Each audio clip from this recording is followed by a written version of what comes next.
اعوذ باللہ من الشیطان الرجیم بسم اللہ الرحمن الرحیم الحمد للہ رب العالمین والصلاة والسلام علی اشرف الانبیاء والمرسلین واہل بیتہ الطیبین الطاہرین المعصومین اما بعد۔ سورہ مبارکہ اعراف آیت نمبر 31 سے آیت نمبر 37 31 سے 37۔ بسم اللہ الرحمن الرحیم۔ یا بنی آدم خذوا زینتکم عند کل مسجد وکلوا واشربوا ولا تسرفوا انه لا يحب المسرفین۔ قل من حرم زینة اللہ التي اخرج لعباده والطیبات من الرزق قل هي للذین آمنوا في الحياة الدنيا خالصة يوم القيامة كذلك نفصل الآيات لقوم يعلمون۔ قل انما حرم ربي الفواحش ما ظهر منها وما بطن والإثم والبغي بغير الحق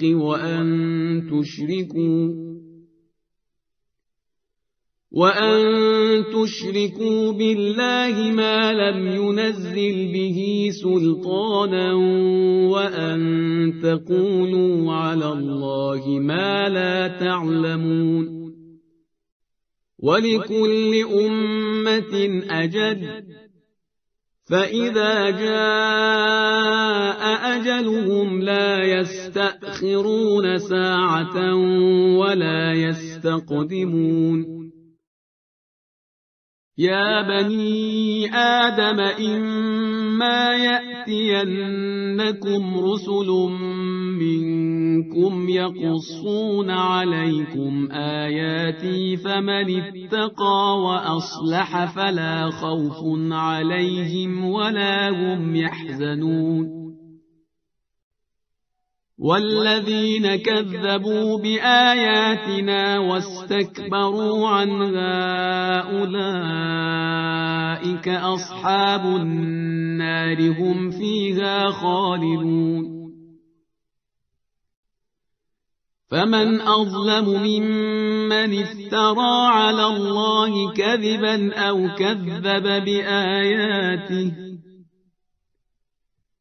أولئك ينالهم نصيبهم من الكتاب حتى إذا جاءتهم رسلنا يتوفونهم قالوا أين ما كنتم تدعون من دون الله قالوا ضلوا عنا وشهدوا على أنفسهم أنهم كانوا كافرين۔ ارشاد پروردگار ہو رہا ہے، یا بنی آدم، اے آدم کی اولاد، خذوا زینتکم عند کل مسجد، ہر نماز کے وقت اپنی آرائش کی صورتیں اختیار کرو۔ یعنی آرائش اتنی کہ جو بالکل واجب ہے وہ تو ضروری ستر ہو گیا، جو مردوں کے لیے اتنا ہے کہ وہ اپنی شرمگاہوں کو کم سے کم چھپائے، اور عورتوں کے لیے یہ ہے کہ چہرے اور دونوں ہاتھوں کے سوا پورے جسم کا لباس ان کے لیے ضروری ہے نماز کے موقع پر۔ اور پھر اگر آپ اس کے اندر مستحبات کو بھی شامل کر لیں تو لباس اچھا ہونا چاہیے، بالوں میں کنگھی کی ہوئی ہو، پرفیومز وغیرہ کا خیال رکھا ہو، خوشبو آ رہی ہو جسم سے، نہ یہ کہ بدبو آ رہی ہو۔ خاص طور پہ جب انسان مسجد کے اندر جا رہا ہے تو اس بات کا خاص اہتمام رکھے۔ یہ تمام تر چیزیں اس زینت کے اندر شامل ہوں گی کہ جس کا یہاں پر ذکر کیا جا رہا ہے۔ یعنی عبادت کا وہ تصور نہیں ہے کہ انسان جو ہے وہ میلا کچیلا گندگی کے ساتھ مصلی پر آئے، بلکہ اس موقع پر اسے اپنے آپ کو مینٹین کرنا ہے تاکہ اپنے ذوق کی بھی تسکین ہو اور خود یہ عبادت کی روح کے لیے بھی بہت مناسب ہے۔ اور اگر مسجد میں ہے تو دوسروں کی اذیت کے خیال سے بھی ان باتوں کا خیال رکھنا ضروری ہے۔ تو ارشاد ہو رہا ہے کہ ان تمام چیزوں کا احساس کرو اور ان کا اہتمام کرو۔ وَكُلُوا وَاشْرَبُوا، کھاؤ پیو، ولا تسرفوا، اسراف مت کرو، فضول خرچی نہ کرو، لمٹس کو کراس مت کرو۔ انہ لا یحب المسرفین، اللہ یقیناً فضول خرچی کرنے والوں کو دوست نہیں رکھتا۔ اب یہ اس آیت کے اندر بھی اس کانسیپٹ کو سمجھایا جا رہا ہے کہ اسلام میں رہبانیت نہیں ہے، مناسٹسزم نہیں ہے۔ جو جائز حلال تمہاری آمدنی ہے اس سے اگر تم حلال نعمتوں سے استفادہ کرتے ہو تو یہ پروردگار کو قطعاً ناگوار نہیں گزرتا۔ قل، اے حبیب کہہ دیجئے، من حرم زینت اللہ، کس نے حرام کیا ہے اللہ کی طرف کے سامان آرائش کو، وہ زینتیں جو اللہ نے تمہارے لیے فراہم کی ہیں ان کو کس نے تمہارے لیے حرام کر دیا؟ التی اخرج لعبادہ، وہی کہ جنہیں اللہ نے پیدا کیا ہے۔ والطیبات من الرزق، اور اسی طرح سے جو پاکیزہ رزق ہے، اچھی غذائیں ہیں، ان کو بھی پروردگار عالم نے بندوں کے لیے پیدا کیا ہے، تو اس کو کس نے حرام کر دیا؟ حرام کرنے کا اختیار کسی کے پاس نہیں ہے۔ قل ہیا، اے حبیب کہہ دیجئے کہ یہ تمام تر چیزیں للذین آمنوا، ان لوگوں کے لیے ہے جو ایمان لائے، فی الحیات الدنیا، دنیا کے اندر، خالصتاً یوم القیامہ، قیامت کے دن تو یہ خالصتاً انہی کے لیے ہوں گی۔ یعنی دنیا میں بھی یہ صاحبان ایمان کے لیے ہے، مگر ظاہر دنیا میں صاحبان ایمان کے علاوہ بھی لوگ اس سے استفادہ کرتے ہیں۔ جب میدان قیامت ہوگا تو وہاں پر تو پھر یہ صرف اور صرف مومنین ہی کے لیے خاص ہو جائیں گی، اور وہ بھی اعلیٰ درجے کی ہوں گی، پھر دنیا سے کمپیریبل بھی نہیں ہوں گی۔ کذالک نفصل الآیات لقوم یعلمون، اسی طرح سے ہم اپنی آیتوں کو تفصیل کے ساتھ بیان کرتے ہیں ان لوگوں کے لیے جو علم رکھتے ہیں۔ قل، اے حبیب کہہ دیجئے، اب اس آیت کے اندر جو حرام چیزیں ہیں ان کی ایک فہرست بیان کی جا رہی ہے کہ انما حرم ربی، کہ میرے پروردگار نے تو بس حرام کیا ہے ان چیزوں کو۔ اب یہاں پر غور کرنے والی بات یہ ہے کہ یہ حرام کرنے میں بھی ربوبیت کا حوالہ ہے کہ تمہارے پالنے والے، میرے پالنے والے نے ان چیزوں کو حرام کیا ہے۔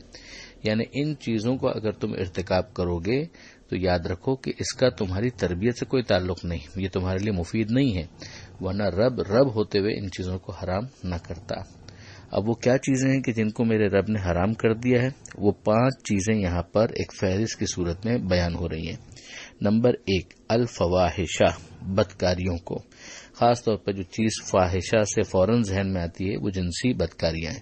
ما ظہر منہا وما بطنہ، جو ان میں کھلی ہوئی ہیں اور جو پوشیدہ ہیں وہ بھی، یعنی اب کھلم کھلا کرو یا پوشیدہ طور پر کرو، کسی کا عذاب کم کسی کا عذاب زیادہ وہ ایک الگ بحث ہے، مگر حرام بنیادی طور پر ان دونوں چیزوں کو قرار دیا ہے میرے رب نے۔ دوسری چیز والاسم، لفظ اسم ویسے تو ہر گناہ کے لیے بھی آتا ہے، لیکن یہاں پر مفسرین نے شواہد کے ساتھ اس بات پر اصرار کیا ہے، خاص طور پر علامہ سید علی نقی صاحب نے بھی اسی قول کو ترجیح دی ہے کہ یہاں پر لفظ الاسم جو ہے وہ شراب کے معنی میں استعمال ہوا ہے۔ اور اسی طریقے سے اس طرح کے اقوال بھی جو عرب محاورے کے اندر ہیں کہ شربت الاسم حتی ضل عقلی، کہ میں نے شراب پی یہاں تک کہ میری عقل زائل ہو گئی۔ یہاں پر لفظ شراب کے لیے جو لفظ استعمال ہوا ہے وہ الاسم کا ہے، تو لفظ اسم جو ہے وہ شراب کے لیے مستعمل ہے، اور یہاں پر جبکہ ایک عمومی عنوان کے بعد کہ حرام چیزوں کی فہرست دی جا رہی ہے تو گویا جزئی جو چیزیں ہو سکتی ہیں جو اس کے فرد بن سکتے ہیں ان کو یہاں پر پھر بیان کیا جا رہا ہے، اگرچہ وہ جزوی اپنے طور پر بھی ایک کلی معنی رکھتا ہو۔ والبغیہ، تو یہ فواحش کو حرام کیا، شراب کو حرام کیا، اور بغیہ یعنی حدود سے ناحق تجاوز کو، کسی اور پر ظلم کرنے کو، بغیر الحق، بغیر کسی حق کے۔ یہ 3 چیزیں ہو گئیں۔ پھر اس کے بعد جو عقیدے کی بنیادی ترین چیز ہے وَأَن تُشْرِكُوا بِاللَّهِ، اور اس بات کو بھی حرام قرار دیا کہ تم اللہ کے ساتھ کسی کو شریک قرار دو، مَا لَمْ يُنَزِّلْ بِهِ سُلْطَانًا، جبکہ اللہ نے اس کی کوئی دلیل نازل نہیں کی۔ وَأَن تَقُولُوا عَلَى اللَّهِ مَا لَا تَعْلَمُونَ، 5ویں چیز جس کو حرام قرار دیا وہ یہ ہے کہ تم اللہ پر کوئی ایسی بات افترا کرو، اللہ کی نسبت کوئی ایسی بات کرو جو تم نہیں جانتے۔ جو بات نہیں معلوم اس میں خاموش رہنا اچھا ہے، نہ یہ کہ اس کے بارے میں زبان درازی کی جائے اور غلط بات کی نسبت خدا کی طرف دی جائے۔ تو یہ 5 چیزوں کی فہرست اس ایک آیت کے اندر آ گئی۔ وَلِكُلِّ أُمَّةٍ اجل، اور جو بھی کسی دور کے لوگ ہوں ان کی ایک عمر ہوتی ہے جس پر انہیں مرنا ہوتا ہے، جانا ہوتا ہے. کوئی بھی یہاں پر ہمیشہ کے لیے اس دنیا میں نہیں آیا. فَإِذَا جَاءَ أَجَلُهُمْ، تو جب ان کی پوری عمر ہونے کا وقت آ جاتا ہے، لا يستأخرون ساعة ولا يستقدمون، تو ذرا دیر نہ وہ پیچھے رہتے ہیں اور نہ آگے بڑھتے ہیں. یہ ایک اصول اس کے اندر سمجھا دیا گیا. پھر اس کے بعد جو آیت ہے اس میں پھر بنی آدم سے خطاب ہو رہا ہے. یہ ہم دیکھ رہے ہیں کہ پہلے آدم علیہ السلام سے جو پچھلے صفوں پر بات شروع ہوئی تھی، پھر بنی آدم سے خطاب، یہ اسی سلسلے کی ایک اور کڑی آ گئی. یا بنی آدم، اے آدم کی نسل کے لوگوں، اے آدم کی اولاد، اما یاتینکم رسل منکم، اگر تمہاری طرف آئیں کچھ پیغمبر تم میں سے، یقصون علیکم آیاتی، جو تمہارے سامنے میری آیتیں، میرے احکام پڑھیں، فمن اتقی، تو جو تقوی اختیار کرے گا، واصلح، اپنی اصلاح کرے گا، یعنی اپنے اعمال کو درست کر لے گا، ریفارم کرے گا، فلا خوف علیہم ولا هم یحزنون، تو نہ اس کے لیے کوئی خوف ہوگا نہ اس کے لیے کوئی غم ہوگا. میدان قیامت میں آگے کے لیے نہ کوئی خوف ہوگا نہ پیچھے کا کوئی رنج اس کو تنگ کرے گا. اور اس کے مقابلے میں ایک سائملٹینیس کانٹراسٹ کہ والذین کذبوا بآیاتنا، وہ کہ جنہوں نے تکذیب کی، جھٹلایا میری آیتوں کو یعنی ہمارے احکام کو، واستکبروا عنہا، اور اس کے مقابلے میں ایروگنس، اکڑ کا مظاہرہ کیا، اولئک اصحاب النار، یہ آگ والے ہیں، جہنم میں رہیں گے، ہم فیہا خالدون، اور اس میں ہمیشہ ہمیشہ رہیں گے. فمن ازلم، اس سے بڑا ظالم کون ہوگا، ممن افترا علی اللہ کذبا، جو اللہ پر جھوٹ تہمت لگائے، ایک غلط بات کی نسبت خدا کی طرف دے دے، او کذب بآیاتہ، یا اللہ کی آیتوں کو جھٹلائے.